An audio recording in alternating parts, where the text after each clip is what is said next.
Hello and welcome to SaltWire today for Monday, September 26th. I'm your host, Kate Walker. All eyes are on the devastation left behind by Hurricane Fiona, which hit the Maritimes early Saturday morning. We're going to begin our team coverage today with our weather specialist, Alistair Alders, who has a regional look of what areas were impacted the most. Alistair. Thanks, Kate. Well, as Fiona's damage continues to be assessed and cleaned up, we're getting a clearer sense of just how strong the winds were, just how heavy the rain was here in Atlantic Canada, as well as the devastating storm surge that impacted some areas. The Canadian Hurricane Center did issue their final bulletin on Fiona yesterday, confirming that the storm did make landfall near Canso, just southwest of there, in the early hours of Saturday morning. It was post-tropical upon arrival, but it did have winds equivalent to a Category 2 hurricane with maximum sustained winds of 165 kilometers per hour. Fiona was also record-breaking. The land barometric pressure stations did record the lowest sea level pressure on record at Heart Island. Now, they are analyzing that data to confirm it, but certainly this looks to be the strongest storm to move over land here in Atlantic Canada and really all of the country. Let's take a look, though, at the wind and rainfall amounts with the Fiona, and we'll start with the wind.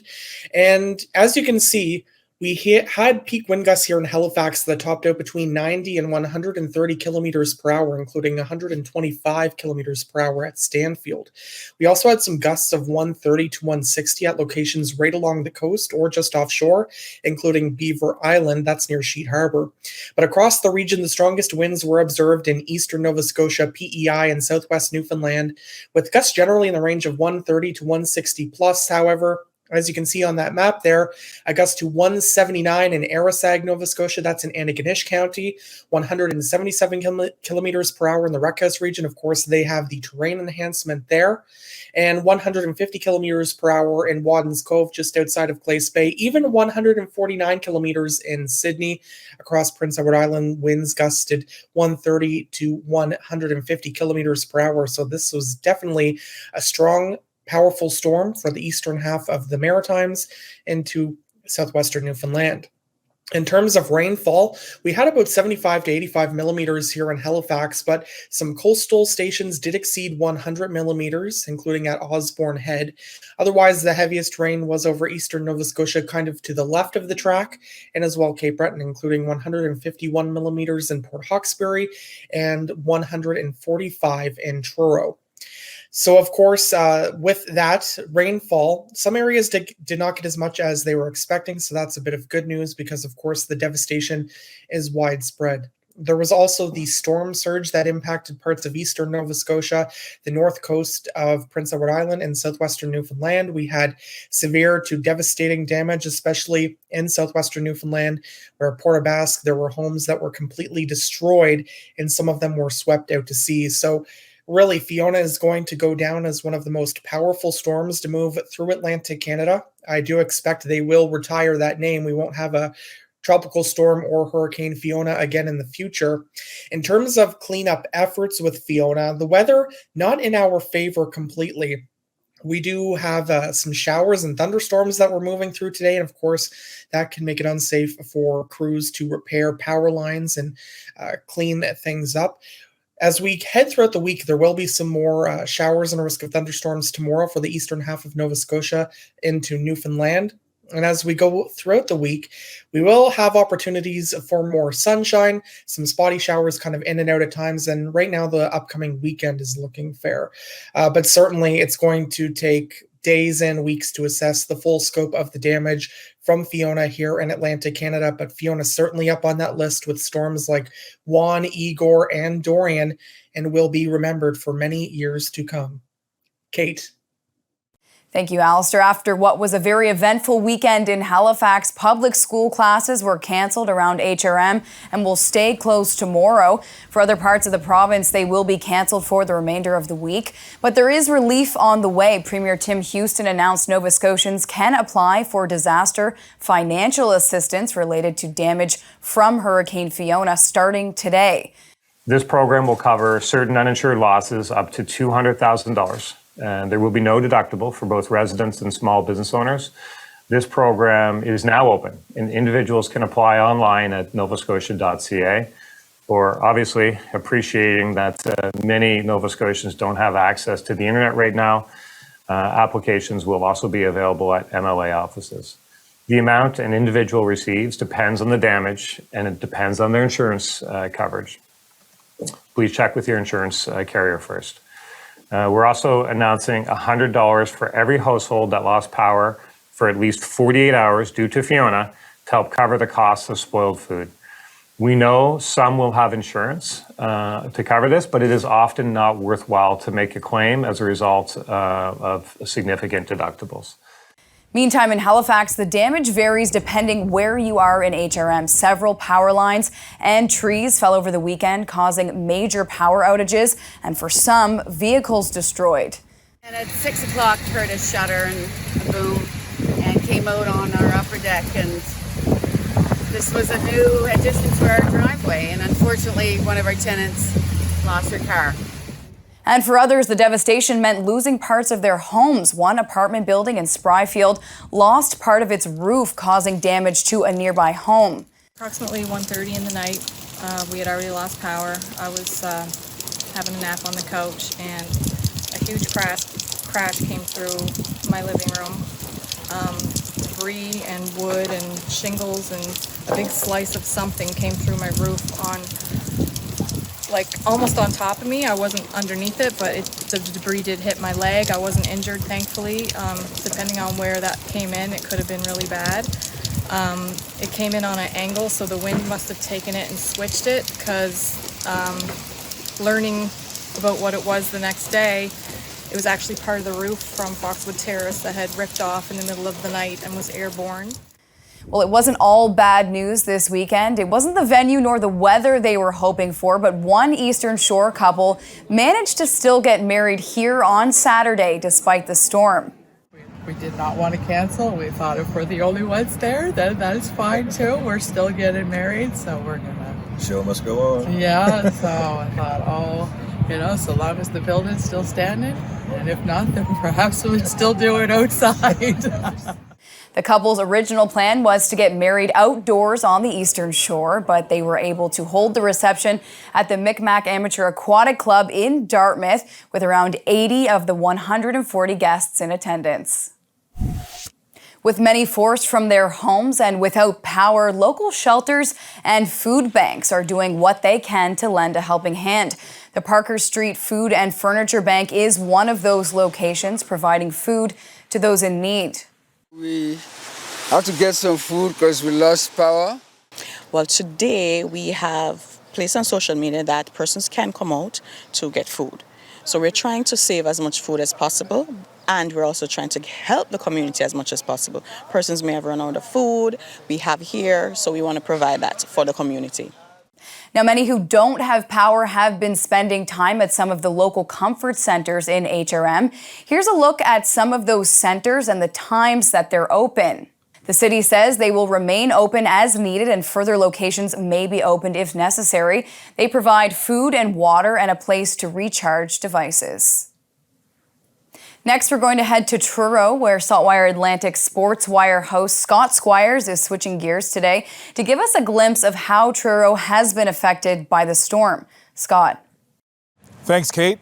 This is normally where I'd bring you the Atlantic SportsWire, but today, Fiona is the story.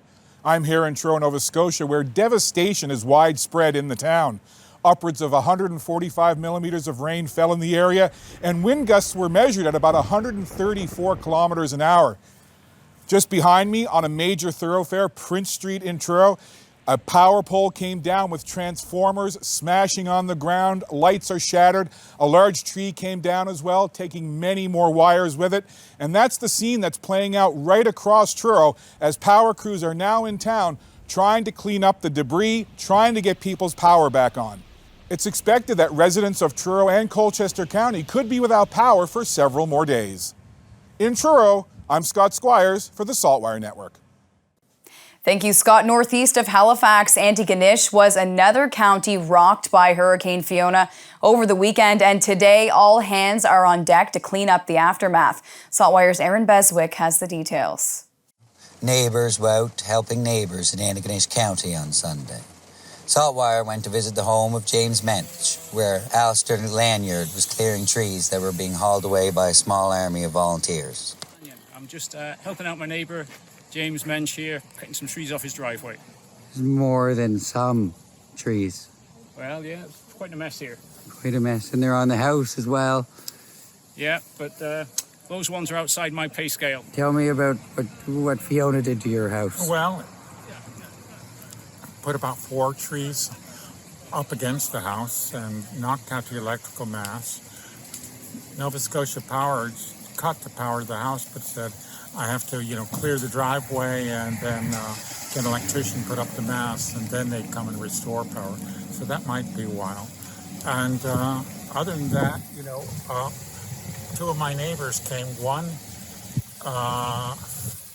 right the day after the storm,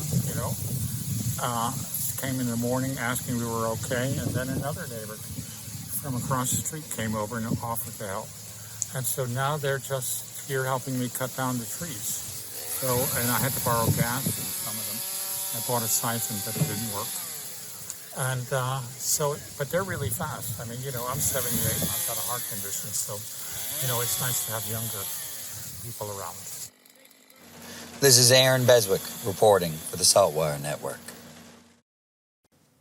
We're going to check in now on the area of Nova Scotia that has been hit the hardest by Fiona, and that's in Cape Breton. More than 200 people in CBRM were evacuated over the weekend, and the municipality remains under a state of emergency. That's where we find SaltWire's David Jala, who can give us the latest.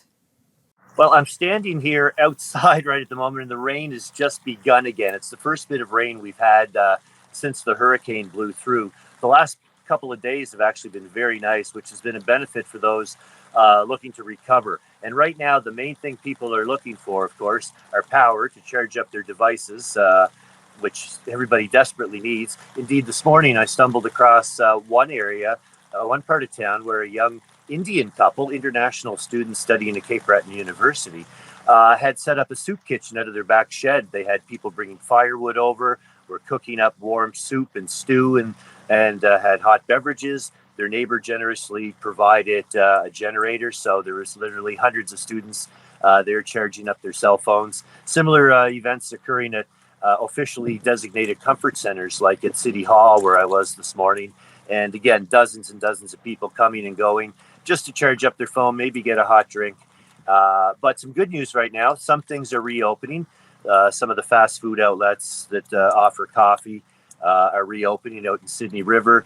Huge lineups, though, so you better have patience if you're either looking for fuel, which is running low. Some of the service stations are already out, but the trucks are running back and forth, and they're trying to fill it up as fast as possible. But other than that, trees remain down all over the city, especially the older neighborhoods with the old growth trees that are 75 to 100 years old, big giant trees that have caused so much damage, so many wires down, and streets blocked off still. But the crews are doing a good job, and they're working really hard, and just hope this rain lets up and gives them some more dry time.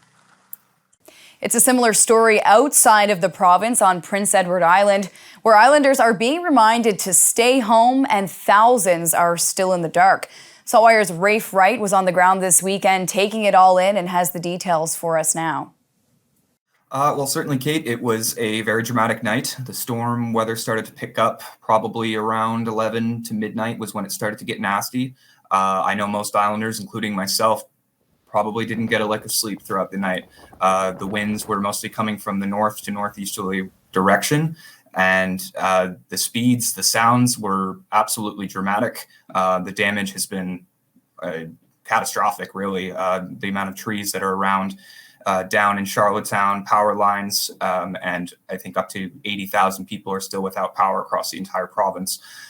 So it was quite a severe storm for sure. I know a lot of communities along the North Shore of Prince Edward Island were very, very affected. There were whole sections along Brackley Beach where the sand dunes are just gone completely, over 10 meters. So restaurants were washed out, and so were cottages and that sort of thing. So the general mood today, people are starting to try to just rebuild in whatever way they can.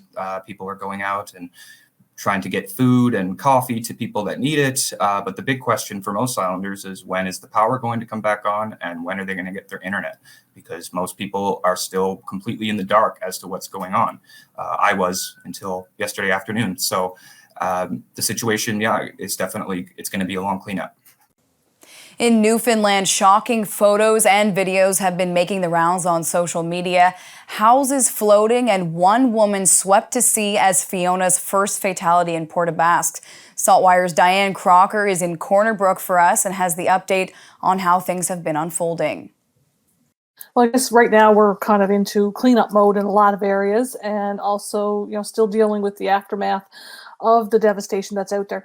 I'm in Corner Brook, 2.5 hours away from Port aux Basques. We had, high winds, some leaves blowing around. There were some trees uprooted. But when you compare what we had to what happened in Port aux Basques, there is no comparison.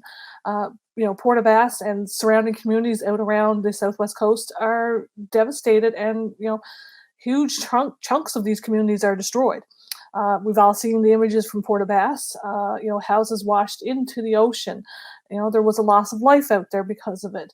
And now you look at the beach out there and it's just strewn with debris, it just one end to the other.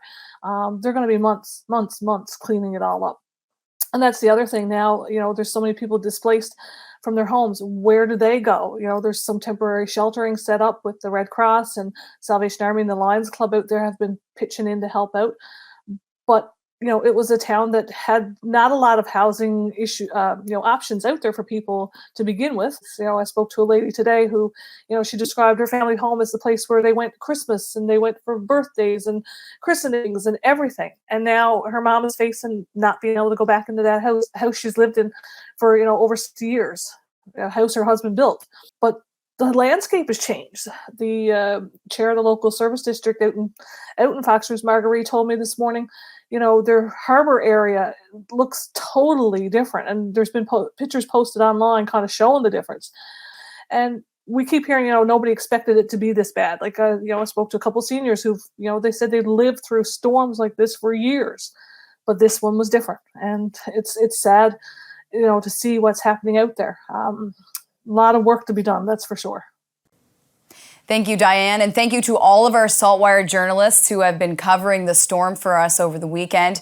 That's all for now. For more extended video and full online articles, stay tuned to saltwire.com. And you can find us on Instagram and Twitter at SaltWire Today. I'm your host, Kate Walker. Thank you for joining us, and we'll see you back here tomorrow.